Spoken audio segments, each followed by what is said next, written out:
নমস্কাৰ বন্ধুসকল, স্বাগতম জনাইছোঁ আপোনালোকৰ মৰমৰ ইউটিউব চেনেল মিকি ৱণ্ডাৰ্ছলৈ। আজি মই এই ভিডিঅ'টোত লৈ আহিছোঁ অহা 31 আগষ্ট তাৰিখে যি চূড়ান্ত NRC প্ৰকাশ পাবলৈ যাই আছে, তাত কোনবিলাক ব্যক্তিৰ নাম আহিব আৰু যিবিলাক ব্যক্তিৰ নাম আহিব তেওঁলোকে কেনেকৈ তেওঁলোকৰ নামবিলাক সেই চূড়ান্ত NRCত আছে নে নাই চাব। এই সকলোবিলাক কথা আজি এই ভিডিঅ'টোত মই আপোনালোকৰ লগত আলোচনা কৰিম। গতিকে বলক আমি ভিডিঅ'টো ষ্টাৰ্ট কৰোঁ পলম নকৰাকৈ। গতিকে মই হ'লোঁ কৌস্তভ শৰ্মা আৰু আপোনালোকে চাই আছে মিকি ৱণ্ডাৰ্ছ।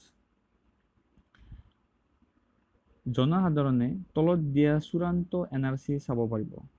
অৰ্থাৎ চূড়ান্ত NRCত আপোনাৰ নাম কেনেকৈ চাব, ইয়াৰ ওপৰত আমাৰ চৰকাৰৰ ফালৰ পৰা অৰ্থাৎ NRCৰ যি নাগৰিক পঞ্জীয়নৰ মহামঞ্চক গৃহ মন্ত্ৰালয় ভাৰত চৰকাৰ আছে, তাৰ পৰা এখন জনসাধাৰণৰ স্বাৰ্থত প্ৰকাশ কৰা হৈছে লিফলেট এখন, য'ত তেওঁলোকে কিছুমান নিৰ্ধাৰিত কিছুমান দফা দিছে।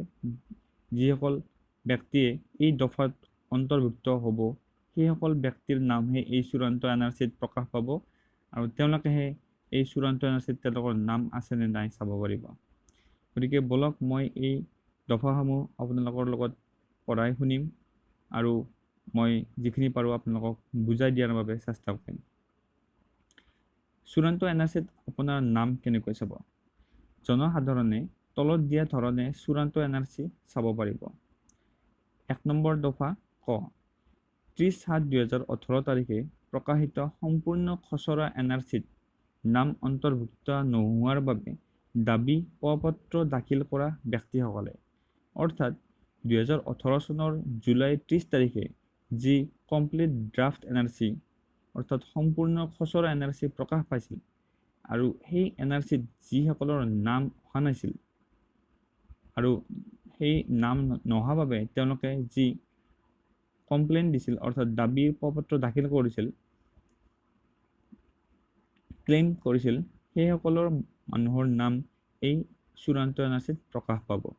2 নম্বৰতে অৰ্থাৎ দফা কৰ দফা 1 নম্বৰৰ খ, 26/6/2019 তাৰিখে প্ৰকাশিত অতিৰিক্ত বাদ দিয়া তালিকা মৰ্মে সম্পূৰ্ণ খচৰা NRCৰ পৰা বাদ পৰা ব্যক্তিসকল, অৰ্থাৎ 2019 জুনৰ 26 তাৰিখে সম্পূৰ্ণ খচৰাত যিসকলৰ নাম বাদ পৰা এখন অতিৰিক্ত লিষ্ট NRCৰ ফালৰ পৰা প্ৰকাশ কৰা হৈছিল।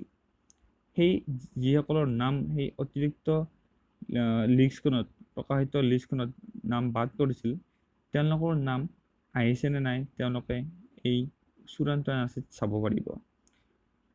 আনহাতে 1 নম্বৰৰ গ, সম্পূৰ্ণ খচৰা NRCত অন্তৰ্ভুক্ত হোৱা যিসকল ব্যক্তিৰ বিৰুদ্ধে আপত্তি দাখিল কৰা হৈছিল সেইসকল ব্যক্তিসকলে, অৰ্থাৎ যি কমপ্লিট ড্ৰাফ্ট NRCত অৰ্থাৎ সম্পূৰ্ণ খচৰা NRCত যিসকলৰ নাম আহিছিল কিন্তু কিছুমান ব্যক্তিয়ে নাম অহা ব্যক্তিসকলৰ এগেইনষ্টত আপত্তি দাখিল কৰিছিল অৰ্থাৎ অবজেকশ্যন দিছিল। যিসকলৰ এগেইনষ্টত অবজেকশ্যন দিছিল সেইসকলৰ নাম আহিছে নে নাই তেওঁলোকে চাব পাৰিব।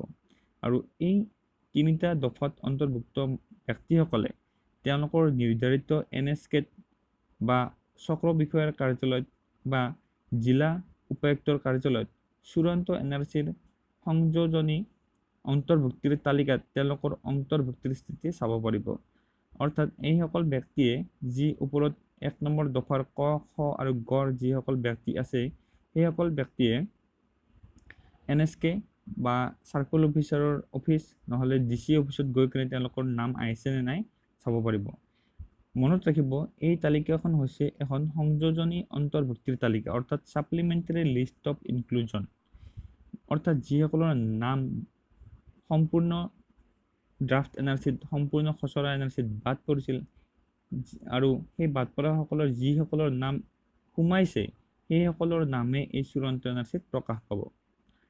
আনহাতে 1 নম্বৰ দফাৰ খ, জনসাধাৰণে তেওঁলোকৰ ARN টাইপ কৰি অন্তৰ্ভুক্তিৰ স্থিতি সম্পৰ্কে অনলাইন যোগেও জানিব পাৰিব।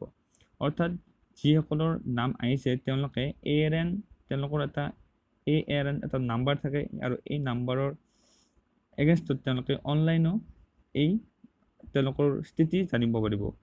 ARN নাম্বাৰ কি সেইটো জানিব হ'লে মোৰ আগত অলৰেডি এটা ভিডিঅ' দিয়া আছে, সেইটো আপোনালোকে চাব পাৰিব। আহিছোঁ আমি তেতিয়া 2 নম্বৰ দফালৈ। 2 ক 30/7/2018 তাৰিখে প্ৰকাশিত খচৰা NRCত নাম অন্তৰ্ভুক্ত হোৱা ব্যক্তিসকলৰ আৰু 26/6/2019 তাৰিখে প্ৰকাশিত অতিৰিক্ত বাদ দিয়া তালিকা মৰ্মে সম্পূৰ্ণ NRCৰ পৰা বাদ নপৰা ব্যক্তিসকলৰ যিসকলক 5/7/2019 তাৰিখৰ পৰা আৰম্ভ হোৱা কোনো শুনানিত উপস্থিত হ'বলৈ মতা হৈছিল, সেইসকল ব্যক্তিয়ে ওপৰৰ 1 নং দফা উল্লেখ কৰা ধৰণে তেওঁলোকৰ অন্তৰ্ভুক্তিৰ স্থিতি চাব পাৰিব। এই দুটা দফা মন কৰিব, দুটা একেলগে দিছে আৰু দুটা এটাৰ লগত মিল আছে।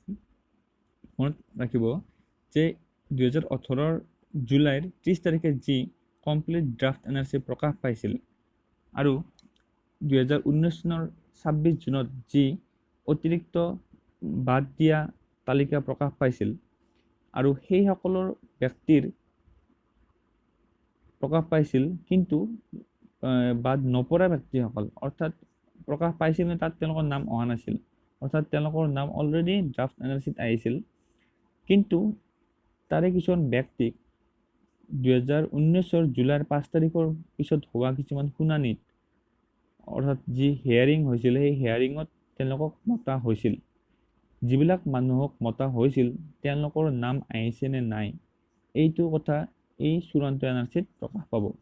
অৰ্থাৎ যিসকল ব্যক্তিক হিয়াৰিঙত মতা হৈছিল 2019 চনৰ জুলাইৰ 5 তাৰিখৰ পিছত যি হিয়াৰিং হৈছিল আৰু যিসকল ব্যক্তিক এই হিয়াৰিঙত মাতা হৈছিল সেইসকল ব্যক্তিৰ নাম আহিছে নে নাই তেওঁলোকে এই চূড়ান্ত NRCত চাব পাৰিব। আশা কৰোঁ আপোনালোকে বুজি পাইছে। 1 নম্বৰ আৰু 2 নম্বৰ দফা এটা খুবেই ইম্পৰ্টেণ্ট আৰু অলপ ভালকৈ বুজিলে বুজি পাব, কোনো ইমান ডাঙৰ কথা নহয়।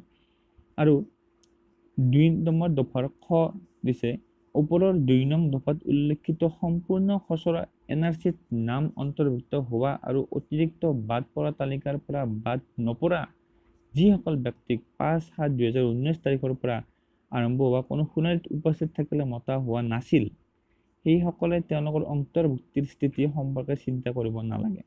তেওঁলোকৰ নাম চূড়ান্ত NRCত অন্তৰ্ভুক্ত হৈ ৰ'ব। অৰ্থাৎ যিসকল ব্যক্তিৰ নাম কমপ্লিট ড্ৰাফ্ট NRCত অন্তৰ্ভুক্ত হৈছিল আৰু অতিৰিক্ত বাদ পৰা তালিকাতো তেওঁলোকৰ নাম অহা নাছিল আৰু যি 2019 চনৰ জুলাইৰ 5 তাৰিখত যি শুনানি হৈছিল আৰু যিসকল ব্যক্তিক এই শুনানিতো মতা হোৱা নাছিল তেওঁলোকৰ নাম এই অতিৰিক্ত NRCত নাহে, কিন্তু তেওঁলোকে চিন্তা কৰিব নালাগে যে তেওঁলোকৰ নাম অলৰেডি NRCত অন্তৰ্ভুক্ত হৈ ৰৈছে। মই বাৰে বাৰে কৈছোঁ যে এই যি চূড়ান্ত NRC প্ৰকাশ পাব ইয়াত অকল যিসকলৰ নাম নতুনকৈ সংযোজন হৈছে, যিসকলৰ নাম নতুনকৈ সোমাইছে NRCত তেওঁলোকৰ নামেই ইয়াত প্ৰকাশ পাব। গতিকে যিসকলৰ নাম প্ৰকাশ নাপায় তেওঁলোকে চিন্তা কৰিব নালাগে, মানে যিসকলৰ নাম আগৰ NRCত ড্ৰাফ্টত প্ৰকাশ পাইছিল আৰু এতিয়া যদি নাপায় তেতিয়াহ'লে চিন্তা কৰিব নালাগে, যে তেওঁলোকে নিশ্চিন্ত হৈ থাকক যে তেওঁলোকৰ নাম অন্তৰ্ভুক্ত হৈ আছে। আৰু এওঁলোকৰ পৰা আন এটা মেছেজ যোগে জনোৱা কথা মতে ছেপ্টেম্বৰৰ 7 তাৰিখৰ পৰা যিসকলৰ নাম একদম প্ৰথমৰ পৰা আজিলৈকে যিমানসকলৰ নাম NRCত সোমাইছে সকলোবিলাক মানুহে ছেপ্টেম্বৰৰ 7 তাৰিখৰ পৰা অনলাইন যোগে তেওঁলোকৰ নাম ARN টাইপ কৰি কিনে তেওঁলোকৰ নাম আহিছে নে নাই চাব পাৰিব। গতিকে আপোনালোকে চিন্তা কৰিব নালাগে, চূড়ান্ত NRCত কেৱল যিসকলৰ নাম বাদ পৰি গৈছিল বা নাম অহা নাছিল অতিৰিক্তভাৱে তেওঁলোকৰ নাম এতিয়া সোমাব, সেইসকলৰ ব্যক্তিৰ লিষ্টে এই চূড়ান্ত NRCত প্ৰকাশ পোৱা। ইয়াৰ উপৰি আপোনালোকে 31/8/2019 তাৰিখৰ পৰা NRC ৱেবছাইটত, অৰ্থাৎ NRC ৱেবছাইটটো হৈছে তলত দিয়া আছে www.nrcassam.nic.in, তাত গৈ কিনে আপোনালোকে supplementary list of inclusion exclusion status final NRC link উপলব্ধ আছে আৰু সেই লিংকত যাই কিনে আপোনালোকৰ নাম আছে নে নাই আপোনালোকে চাব পাৰিব। আৰু ইয়াৰ উপৰিও অসম চৰকাৰৰ পৰা দুটা টল ফ্ৰী নাম্বাৰ দিয়া আছে 15107। এইটো হৈছে অসমত থকা ব্যক্তিসকলৰ বাবে আৰু অসমৰ বাহিৰত থকা ব্যক্তিসকলৰ বাবে দিয়া আছে 1800-345-3762।